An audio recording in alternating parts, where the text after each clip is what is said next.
JT Crowley is Talking Books. On this show, you'll hear from emerging talent and seasoned veterans from around the world. Hello, I'm JT Crowley, and today on my show, I'm delighted to have Joann Slead, a children's author from Los Angeles area of California in the United States.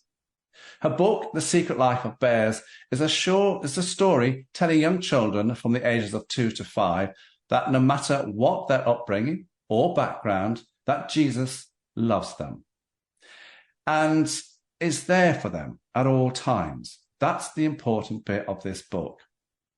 The story is beautifully told through the characters Papa Bear and Baby Bear, with adorable illustrations by Mohammed Damush, supporting and bringing the story to life, because the illustrations, everybody, really do bring the story to life here in this magical, adorable little book, but that is a significant message to young kids here. Joann Slead, as she puts it, has had a remarkable life, growing up on a farm in the states of Kansas, pretending pigs were horses to ride on. I laughed at that one. She has spent a fair bit of her life working as an international relief worker for World Vision International, a large non-profit relief and development organization. She crisscrossed the world, undertaking various projects to enrich the lives of the underprivileged and disadvantaged. In 1996, she set up a sole proprietorship business providing services to non-profit organizations. As well as that, over the years, she served as speaker at several other non-profit organizations and churches. So let's invite Joann onto the show to chat about a little bit about herself and her book. Joann, come and join me on the show. Thank you, John. It's good to see you. Oh, it's really good to see you. Believe me, everybody, we've had a few little technical issues here, but we finally got there. We've finally been able to see each other. Isn't it wonderful? Thank heaven. Technology, not.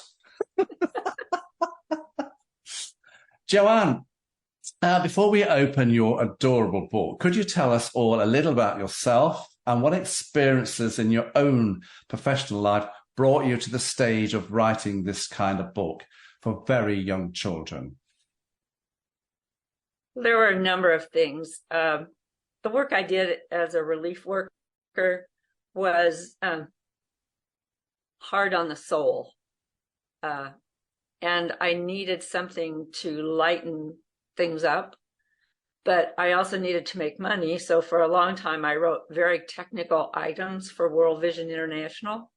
And I interviewed a number of people in places like Rwanda who were survivors. And again, that was hard on the soul. And so it was just a delight to write something lighthearted, but that still had a message. And actually, believe it or not, you're probably not surprised, I am Baby Bear. I was Baby Bear. And Jesus and I have just had this close relationship because of the things I've gone through in my life. And he cuddles me and he talks to me, and I do my best to walk in his path. And I wanted to be able to communicate that to young children, because there are a lot of books out there that are, children's books that have a nice message, and I love nice messages, but at the same time, I want them to have the most important message. I'm intrigued, Joann. Why did you choose bears to tell the story, and why are you telling the storyline through Baby Bear? You've already touched briefly on that. This is you trying to tap into the hearts of very young creative minds. For children of that early age, really do have imaginative thoughts. And that was something I would like to encourage, because they can take off in their own and go, wow, I could be Baby Bear. Yeah. I could do this with God. I could do this. And that was my hope. I think that's amazing. And I suspected that, but I needed you to tell the audience that. Now, when we look at the book, everybody, on page 3 in the book, we have a fishing scene. Why that scene, Joann? What are you telling people? What are you telling the kids? I don't know if you've noticed that Baby Bear is sitting there with his fishing rod bent, and he is not strong enough to bring in that fish. So Papa Bear doesn't do it for him, but he puts his arms around Baby Bear on that fishing rod and is helping him pull the big fish in. So that's the story. It's a story about support, Jesus' support for young kids. That's what that scene's about, isn't it? Exactly. Yes. It's great, everybody. Now, I like the illustrations where the bears are making cookies. Who doesn't like cookies? And I like the oven. Thought, oh, that's a novel one. And so there they are, they're making cookies and having a cuddle. They're comforting scenarios, but I suspect you have a message for kids here. What is that message? That God does everything with them. I mean, he even makes cookies. Who thinks of a God who makes cookies? Who thinks of a God who is fun to be with? A lot of people don't. And yet he is those things. And I especially want little kids to know that he is not a stern, judgmental, I'm going to spank you if you don't obey God. No, I mean, in my own life, he's not that sort of person at all. I know some people see that, but he's not. And, throughout my own life, and probably yours as well, he's been there for you at the good times and the bad times. And he's put a cuddle round. Exactly. And that's why you're telling that little story in that scene there, isn't it? It is. We all need cuddles from time to time. Oh, we do. We sure do. When I look... And he makes good cookies, too. Does he? He does. Has he got his own recipe? I'm sure he does. I don't know what the ingredients are. But... You see, we are laughing here, everybody, because that's what the book is about. There is, a sense of, laughter in there. It's lighthearted, but there's a very simple message to young kids. And talking about the illustrations, let's go on to the significance behind the illustrations. The Papa Bear, and if you look at the book, he's looking back down on Earth, and Baby Bear is doing what we call here in the United Kingdom, angel wings in the snow. And you've also got pictures of the galaxies. And I thought, where's Joann going with this little scene? So where are you going with this little scene? Children need to know how big God is as much as possible at that age. I mean, even as an adult, I don't know how big God is. He's enormously powerful, and yet at the same time he's fun-loving, and he does things like sprinkle snow on the earth so that we can do snow wings. We call them snow angels here, but same difference. And it's important to know that he created everything there is. He created the universe. He created the stars. He created the planets. He created light, created dark. And to me, he's just amazing. I love astrophysics for dummies.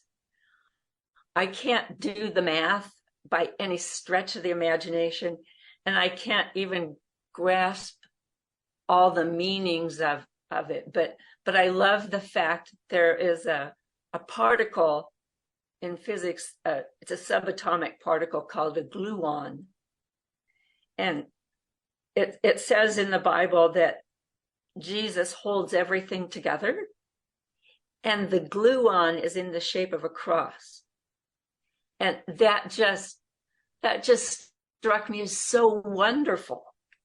And I was trying to portray that as a simple message for children. I mean, they're not going to get all that, but they will get, hopefully, that he made it all. And of course, you take the storyline a little bit further when the next, what you're saying in the next few pages, because these are the illustrations of the flowers, the bugs, and the insects, because this is the story of creation. How important do you think the story of creation, Joann, is to young kids?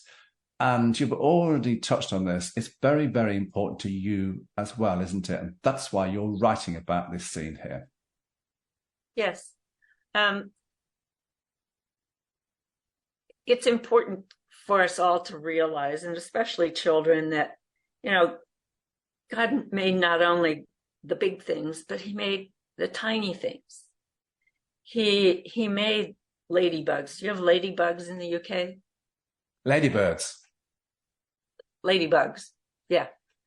And he made little flowers, and he made worms, and I loved it when I asked the illustrator if he could make a cute worm, and he did. He did. Yeah, he did. He did.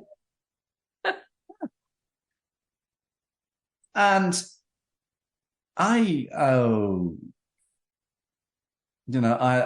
I looked at the illustration, the bear holding the heart, Papa Bear is holding a heart, and the two bears flying the kite. I think you're trying to say to young kids, Jesus loves you, and he's holding a heart out for you. Yeah, he's giving his heart to baby bear. Yes. Literally giving it. And the kite is the two of them frolicking together, for want of a better word. They are everything that baby bear can't do by himself, which is almost everything. But Papa does it with him, not for him. And although he does it for him too, but he doesn't take over. And the kite just is a sense of freedom to me. It's like watching it fly in the sky, and it's a delight. It is. It's fly high. Fly high with your dreams and fly high with the Lord. Fly high with Jesus. That's what this little scene is all about, everybody.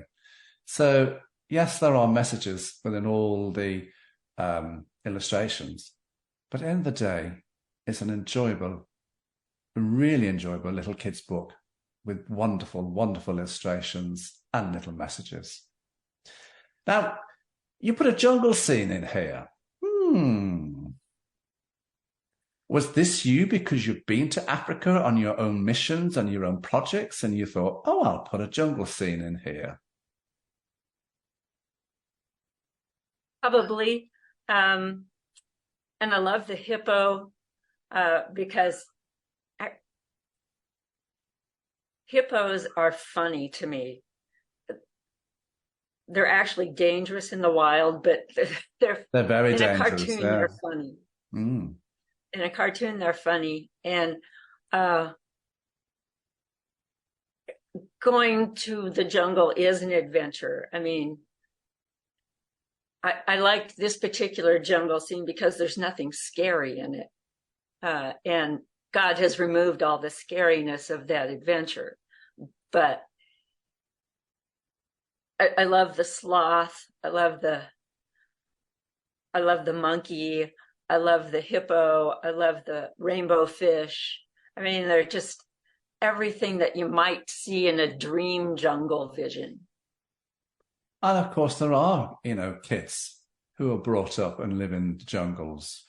You only have to think of the kids in the Amazon jungle and in Africa as well. There are kids who live in jungles, aren't there? There are. And he loves them just as much, doesn't he? Yes, he does. And sometimes they experience his love more because they have less in this world. Yes. Jesus, the whole message behind here book, everybody's like, Jesus doesn't differentiate. No matter what your gender is, what your background is, you are still a child of his. That's right. Absolutely. And the singing and the playing around scenes are sweet, aren't they? But you have a message here for the kids, no doubt, a similar message in the illustrations where Papa Bear is holding Baby Bear, who's upset and hurt. They're cute, but you've got a cute message here as well, haven't you? In my life, I had some hard things in my life, and I mean, we all have. And Jesus was always here for me, taking me in his arms and whispering my ear. I may not have understood what he was saying, but I knew it was him, and he was comforting me. And that's just important for everybody to know, that he comforts us. He's there for us. He's never far away. He's right here. Do you know, for me, Joann, the most significant part of this book, what you wrote and the illustrations which supported what you wrote, it's the scene of where Baby Bear is following in the footsteps of Papa Bear. I thought that was very cleverly done. And of course, it is, for us, and when I've chatted to you, you said you are Baby Bear in the book. This is you following the Lord's way. You're following his footsteps. And that's what you're telling the young kids here, isn't it? It is. And it's important for them to do their best to follow. You notice, I'm sure that Baby Bear's arms are straight out, like he's trying to maintain his balance to make sure he's following in the right footsteps. And that's kind of how my life's been. It's like I'm holding my arms out straight, doing my best to keep my balance, to follow Jesus as best I can. Of course, in life, Jesus gives us choices to make, paths to choose. And sometimes we don't go down the right path, do we? That's for sure. And sometimes we have to cross over back to the right path. And there's a little bit of that message there as well. But as I say, at the end of the day, this is a young kid's book. Beautifully done, beautiful illustrations, and it's a story. Yes, I know there are messages, but it's still a story. And it's a story that you can read to, for a child at bedtime, to sit with a parent, with a grandparent, with a caring adult, or even a teenager, an older child, to sit and read at night time. And they can think about what's in this book together. That's what this book is about, everybody. And finally, Joan, the last few illustrations are basically saying Jesus can be your dad if you let him. Isn't it? Yep. All you have to do is ask. Are you grateful in your own personal life that you chose him as your dad as well? Oh, he saved me from more than I can tell you right now. He saved me, and I adore him, and he adores me. And without him, I think I would not have made it. Your Christianity is so important to you, isn't it? And that's why you wanted to share what's happened in your own life, your own experiences with young kids. And that's the underlying reason for writing this book. That's exactly it. And I'm hoping for children out there that they can draw from my experience and make it their own. Did you enjoy working with the illustrator, Mohammed, putting these... I did. it was very interesting. In the beginning, Baby Bear ended up in the first sketch looking like he had a beard. So,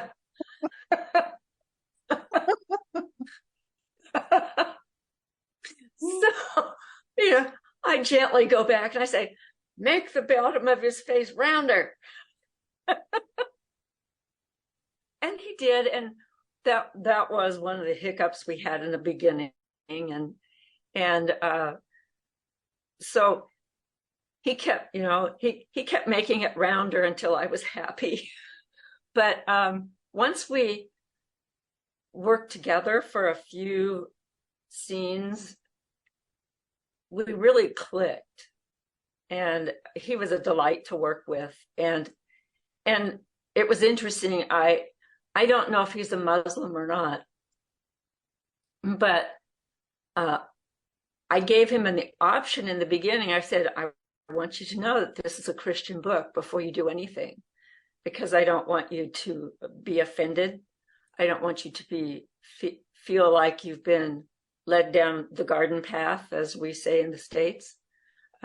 So I made that very clear to him, and he said, no problem. I want to do it. So that was a delight as well. Because he's from Morocco, isn't he? Yes. Well, I'm intrigued. So we've got this book. Joann, have you got any intentions of writing more books, young children's books or adults' books, now that you've got this one under your belt? Are you? Well, I think there's going to be it's going to turn into a series of Team Bear books. Baby Bear is Baby Bear in name because he's too little to know he's a cub. Well, he gets a little older and he realizes that he's Cubby Bear. And along comes Cutie Bear, his sister, and they have their adventures together with their friends, who are not all bears. There's Nosy, who is also a bear, and Sir Oliver, or Sir Ollie, who is also a bear. But there's Moosey and Moosarella. Moosarella is about 3 inches tall. She's tiny. There is Sheepish, who is a lamb, and there is Rabby. Rabby is Rabby because he's a rabbit, but the T is silent at the end. So they have their adventures together, and I can see that being 2 or 3 books. Also, there's a book that I really, really want to write. It's called The Half-a-Tater. And what's that going to be about? There is a world where people only eat potatoes. And the farmers are struggling as they have to manually dig up the potatoes every year. And they just are barely able to feed everyone on the planet. People are hungry a lot. So there is this guy who creates a machine called the Tater. And he builds it and sells it as a machine that will dig up every potato in the field. So all the farmer has to do is go along and pick up the potatoes in buckets and take them back for storage and to sell them in the market. The problem with the Tater is that when the farmers start to use it, it only picks up every other potato. And it leaves half of the potatoes underground in the field. Farmers are not happy. Go figure. So for years, there's nothing better, so they call it the Half-a-Tater because it only picks up half the potatoes in the field.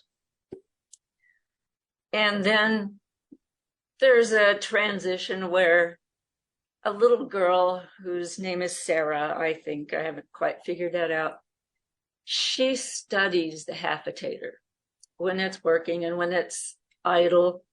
and she is a mechanical whiz.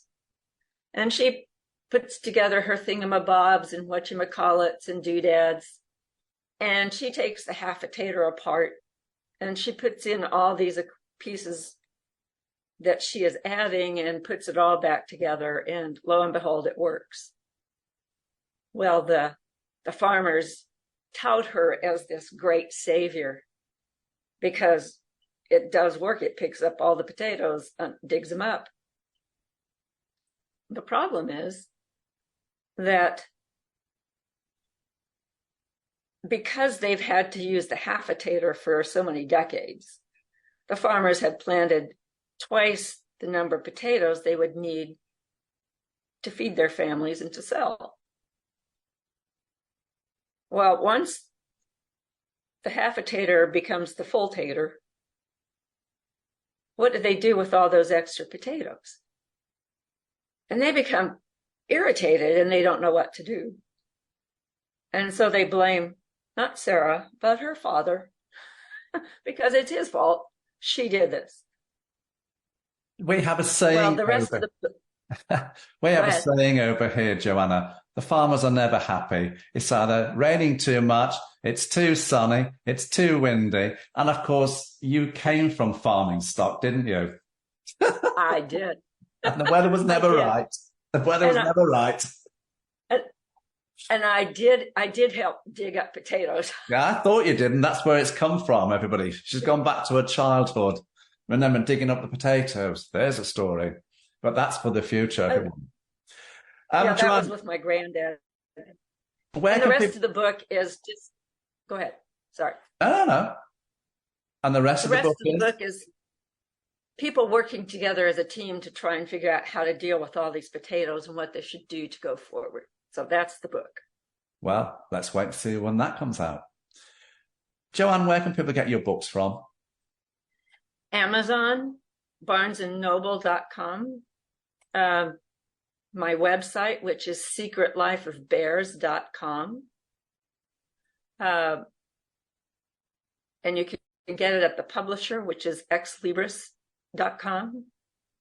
And if you want a free copy, you can come to my house. That's a bit of a long journey from me, coming from Derby in the United Kingdom to go to California. I think so. Joann Slead, it's been a wonderful experience to talk to you about your life and your books, and especially the young kids book here, which is wonderfully illustrated, beautiful pictures, and with an amazing storyline with all the little messages neatly told within those stories. So all it leaves me to say at the end of all my interviews is, everybody, firstly, Joann Slead, thank you very much. But I'm J.T. Crowley. Thanks for listening. Wherever you're in the world, stay safe. Until next time.